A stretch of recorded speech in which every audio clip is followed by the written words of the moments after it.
This one is the bagnet. It's either suka or bagoong. Ito bagoong. Bagoong. Bagnet. Kakaiba, ha? Tikiman time.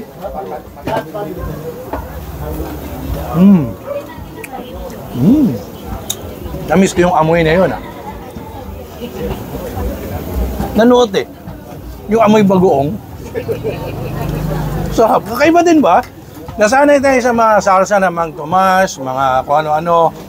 This one, ang pinagmamalaki nila, trademark nila, bagoong yung sausawan ng bagnet. Siyempre may kamatis. Dahil na-miss ko yung amoy na yun, sausaw natin dyan. Sa bagoong.